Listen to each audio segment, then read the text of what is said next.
The White Snake, Part 3. We will remember you. One good turn deserves another. And now he had to use his own legs, and when he had walked a long way, he came to a large city.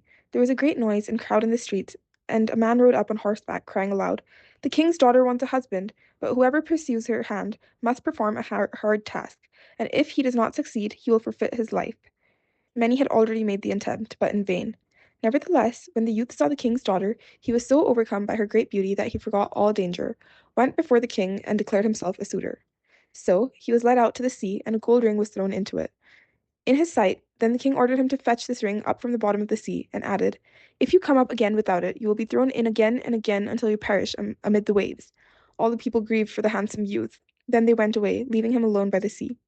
He stood on the shore and considered what he should do, when suddenly he saw three fish come swimming towards him, and they were the very fishes whose lives he had saved. The one in the middle held a mussel in its mouth, which it laid on the shore and at the youth's feet, and when he had taken it up and opened it, there lay the gold ring in the shell. Full of joy, he took it to the king and expected that he would grant him the promised reward. But when the proud princess perceived that he was not her equal in birth, she scorned him and required him to perform another task. She went down into the garden and strewed with her own hands 10 sacks full of millet seeds on the grass. Then she said, "Tomorrow morning, before sunrise, these must be picked up with not a single grain missing." The youth sat down in the garden and considered how it might be possible to perform this task, but he could think of nothing. And there he sat, sorrowfully awaiting the break of day, when he should be led to death.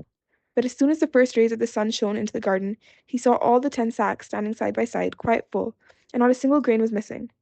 The Ant King had come in the night with thousands and thousands of ants, and the grateful creatures had by great industry picked up all the millet seed and gathered them into the sacks.